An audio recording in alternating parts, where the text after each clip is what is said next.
Aries, kumusta po kayo guys? Okay, so Aries, tignan natin ano ba ang inyong monthly gabay ngayong buwan ng June, no? Ayan. Gemini season na. Okay, so tignan natin Aries. Gabay kapalaran mo ngayong June.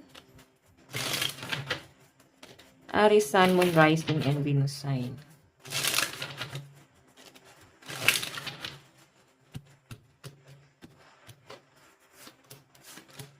Oh. So guys, nasa-sense ko rito, medyo pressure yung iba sa inyo, Aries. May mga masasakit kayong hindi kayo natutuwa doon sa mga naririnig nyo. Nakikita ko rin guys, healing, no? Healing ang paparating sa inyo ngayong buwan ng June 2024. Kasi ito, naka-reverse na po yung Ace of Spades.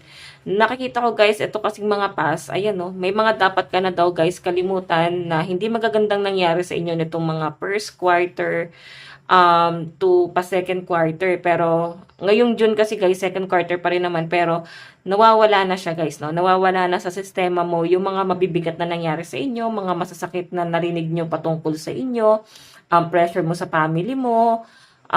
Nasa sense ko rito guys, parang compliments na lang siya, no Aries. Nakikita ko rin guys na talagang dumanas pa ng matinding depression ang mga Aries dito. Pero sa pinapakita sa akin guys, ngayong buwan ng June, healing siya para sa inyo. Okay? Parang unti-unti ka na guys makaka-recover. Pero ngayon guys na May pa naman is parang nahihirapan ka pa, no? Kumbaga may time pa rin na naiisip mo yung mga struggle mo, naiisip mo pa rin yung mga taong nakaalitan mo, mga taong ayaw pala sa inyo, parang pinaplastic kayo. Naiisip nyo pa rin yun, pero susubukan pa rin ng mga Aries na mag-recover. Okay? So, past na siya guys. Nangyari na. So, ngayong June, mawawala na to sa sistema mo guys, na makaka-recover ka na dito. Tingnan pa natin guys. Okay. Aries, Sun, Moon, Rising, and Venus sign.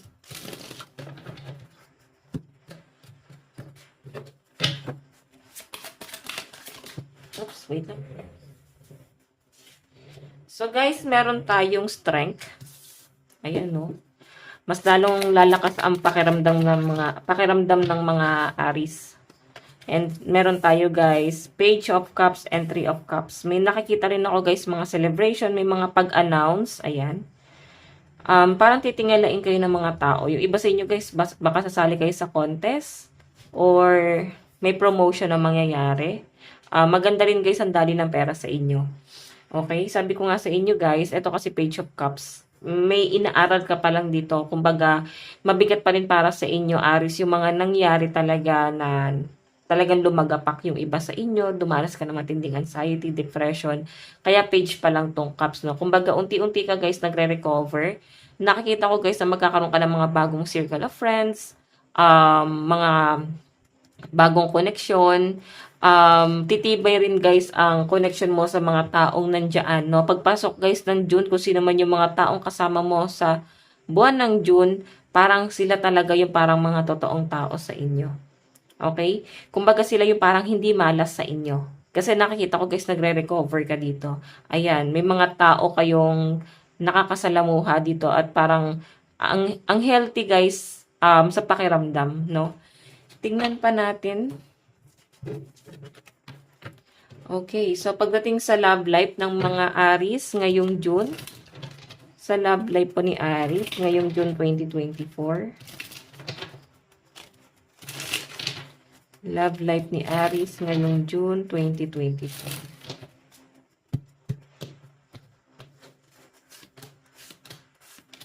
Diba? May gustong bumalik, guys. Ayan, no. Seven of Heart. Meron ako nakitang communication. Maring merong makikipag-reconcile sa inyo. Pipilitin itong taong to na bumalik sa buhay nyo. And nakikita ko sa inyo, guys, kasi parang nagsiself-love ka eh. Queen of Heart ka dito.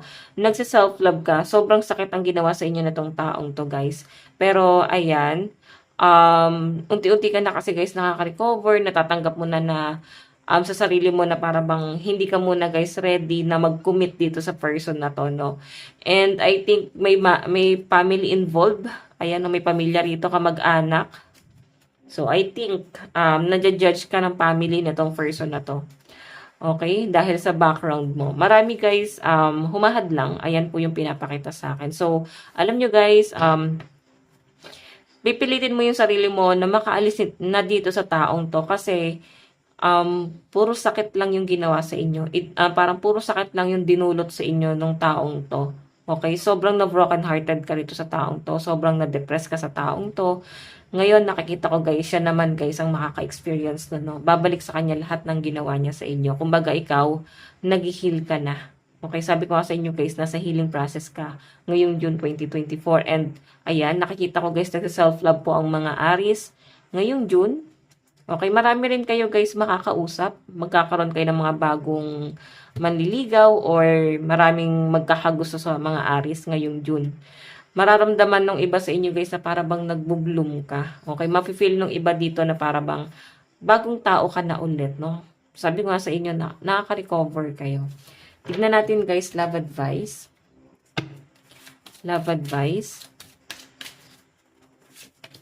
Children. 'Di ba? Maaring may mga anak ang mga fire sign. May anak ang mga Aries dito. Okay, may anak kayo na tong person na to at baka guys, yun ang ginagamit nitong taong to para maayos kayo. Baka ex-husband or wife mo to. Passion. Para napipilitan ka na eh. Ito kasi guys na to, etong tao na to, gusto niya talagang patunayan yung sarili niya, no? Gusto niya na maayos kayo or maaring gusto niya talaga, pipilitin niya yung sarili niya na bumalik. Pero sa pinapakita kasi sa akin guys, parang wala na eh. Parang ayaw mo na rin guys, pilitin yung sarili mo na parang gusto mo pa siya pero talagang wala na kayo guys na feel. Kasi parang nato-turn up na lang kayo guys dito sa taong to. Napapaisip nga siguro ata yung iba sa inyo, ano nagustuhan mo sa taong to. Yung iba naman dito guys na walang anak, siguro talagang itong person mo is parang isip bata talaga to. Unrequited love, di ba kakasabi ko lang, parang mapipilitan ka na lang. Okay, pero yun nga guys, dahil ayaw mo naman nang ipipilit yung sarili mo sa taong hindi mo gusto, parang babaliwalain mo siya guys. Okay, ayan no, napalaya mo na yung sarili mo. Okay? So, tignan natin guys, pagdating naman po sa inyong kaperahan, ngayong June 2024, pagdating sa kaperahan ng mga Aries ngayong June 2024. Kaperahan. Okay, actually guys, medyo stress yung iba sa inyo, marami kang bayarin. Meron din ako nakita na parang ipa-process ng mga requirements, baka nag-a-apply kayo ng trabaho or maaring meron kayong ipapagawa or papaayos, pwede nagpapagawa ng bahay or pwedeng bayarin sa tuition fee or yung iba dito guys, basta patungkol to guys sa bayarin, no? Medyo stress, no? Darating ka na nga sa point na parang hindi ka na guys makapagsalita. Maganda naman ang daloy ng kaperahan ng mga Aries ngayong June. Ang problema lang guys, talagang marami ding humihila sa inyo pababa. Tapos parang dahil dumadami, no, parang gumaganda ang daloy ng pera mo, mas mapifeel mo guys na parang mas challenging siya para sa inyo. Okay? Para makuha yon. Tignan natin guys, pagdating naman po sa inyong trabaho. Sa trabaho po, trabaho ng mga Aries. Okay, so yung iba sa inyo guys, nakakita ko na sobrang passionate ka dun sa trabaho mo. Okay? Though makakapil ka talaga guys ng parang tinatamad ka na, minsan parang paulit-ulit na lang. So parang gusto mo guys makatry ng something new kasi meron ditong Six of Heart, parang napupusuan ng mga Aries na maghanap ng bagong trabaho, maka-experience ng bago, yung parang bago sa pakiramdam. Ganun yung nakikita ko rito. Okay? Kasi sa trabaho nyo ngayon guys, nakikita ko parang napipilitan ka na lang dun eh. Tinatamad ka na kaya parang gusto maka-experience ng bago. Okay. So, tingnan po natin pagdating naman po sa mga kaibigan. Sa mga kaibigan.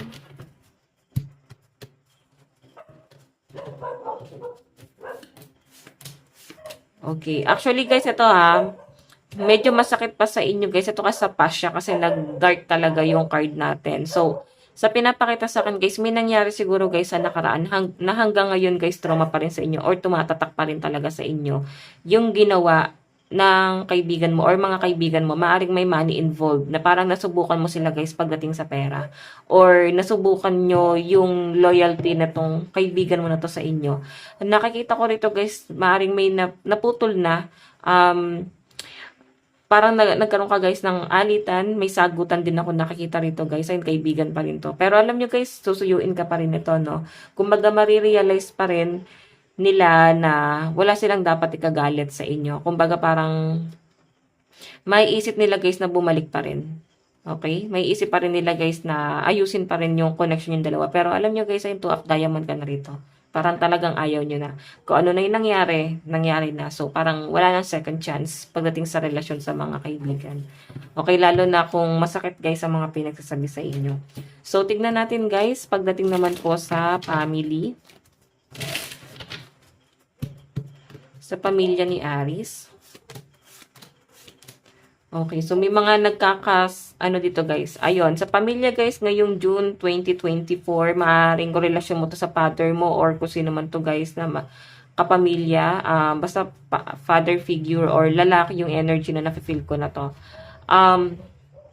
Parang makakasagutan po ng mga Aries, no? Kumbaga, hindi na siguro guys matiis ng mga Aries na parang baliwalain lang yung mga nangyayari. Okay, or maring kamag-anak to guys. Kumbaga parang mapapapatol na talaga ang mga Aries dito. Pwede ang haba ng pasensya ng mga Aries. Ngayon guys, parang nasagad na kayo. So, nakikita ko guys, itong taong to medyo stricto talaga siya. Parang mapapapatol ka na talaga rito. Okay, tignan natin guys, ano naman ang inyong advice. Advice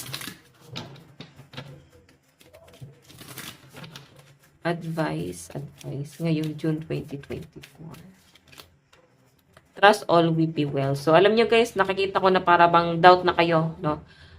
Hirap na kayo guys na magtiwala sa kahit na kanino. Kasi parang dahil sa mga trauma na nangyari sa inyo, parang hindi mo na alam kung kakampi ba to, kalaban ba to, sino na ba ang totoo. So, sinasabi rito guys, nangyayari yan sa inyo kasi may dahilan. Kaya magtiwala ka kasi may magandang plano na magaganap sa inyo. So, Aries, ito lang po ang inyong monthly gabay. Maraming salamat po. Bye-bye po.